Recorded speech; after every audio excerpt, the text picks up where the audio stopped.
బిస్మిల్లా నగర్ లో నిన్న గ్రీవియన్స్ లో మహిళలు వచ్చి మా పిల్లోళ్ళు పాడైపోతున్నారు ఎట్టో ఒట్ట చేసి ఇవి ఆపమ్మా అని కళ్ళ నీళ్ళు పెట్టుకుని ఏడుస్తున్నారు. వాళ్ళ స్టోరీ బోర్డులు రాయాలని మీకు ఈ పేపర్లో సాక్షి పేపర్కి తెలియట్లేదా? కడపలో ఉన్న ఈ యొక్క కాలువలు చెత్త ఈ సమస్యల గురించి రాయాలని తెలియట్లేదా? ఓ మీ మెయిన్ టార్గెట్ మాధవిరెడ్డి మాత్రమే కడపలో వైఎస్ఆర్సీపీ మీద గలమెత్తుతా ఉంది, వాళ్ళ తప్పులు ఎంచుతా ఉంది కాబట్టి మాధవిరెడ్డి గురించి మాత్రం రాస్తేనే మీ పేపర్ సేల్ అవుతుందని రాస్తున్నారా? మనస్సాక్షి ఉండాలా. దిగజారిపోయినారు. నీ పేపర్ టాయిలెట్ టిష్యూ పేపర్ కూడా పనికి రాకుండా అంత దిగజారిపోయింది.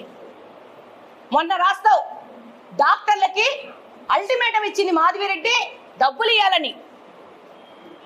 మనిషికి దిమాకున్నోడికి ఎవరికైనా అర్థమవుతుంది. నేను హార్ష్గానే మాట్లాడుతున్నా. ఈ కడపను అభివృద్ధి చేయడానికి P4 మోడల్లో ప్రతి ఒక్కరూ పార్టిసిపేట్ చేయాల్సిన అవసరం ఉంది. ఇదేం నేను తెచ్చింది కాదు, చంద్రబాబు నాయుడు గారు తెచ్చింది, PM మోడీ గారు తెచ్చిందే. మీరు అభివృద్ధి చేయకుండా మొత్తం ఖజానాను ఖాళీ చేసిపోతే ఈ యొక్క గాంజాతో కడప మొత్తము ఇబ్బంది పడతా ఉంది. యువతను గబ్బు లేపినారు. నీ పేపర్లో ఏం వేసుకుంటావు? గాంజా పెడ్లర్స్ బెయిల్ మీద జైల్లోంచి వస్తే వాళ్ళను దేశభక్తులు ఏదో స్వాతంత్ర సమర పోరాటం చేసేసి బయటకు వచ్చిన వాళ్ళ లెక్క ఫోటోలు వేసుకుంటావు. నువ్వు సిగ్గన్నా ఉండాల. ఈ గాంజా పెడ్లర్లు బెయిల్ మీద వచ్చిన వలన ఈ కడప ఇంత నాశనమైంది. వీళ్ళ వెనక తిరిగే వాళ్ళు ఎవరు? ఈ పేపర్కి సంబంధించిన పార్టీ వాళ్ళు తిరిగే వాళ్ళు ఎవరు? గాంజా పెడ్లర్లు, భూ కబ్జా చేసేవాళ్ళు.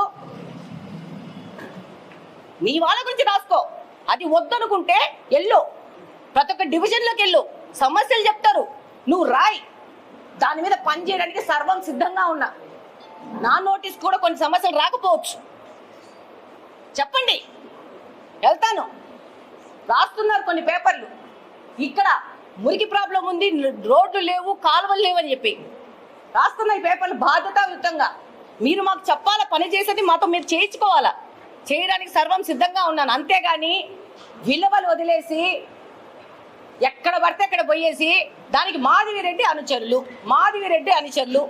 ఎట్ట చెప్తావు నువ్వు? మాధవిరెడ్డి అనుచరులు అని చెప్పి అంటే ఈ కడపలో ఉన్న వాళ్ళ 4.5 లక్షల మంది 5 లక్షల మంది జనాభా నా అనుచరులే.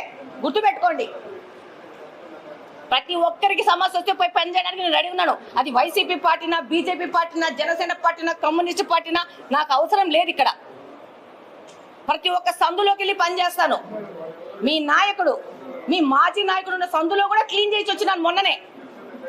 అది వేసుకోవడానికి నీకు స్టోరీ బోర్డులు లేవా? అది వేసుకోవడానికి అది న్యూస్ కాదా నీకు?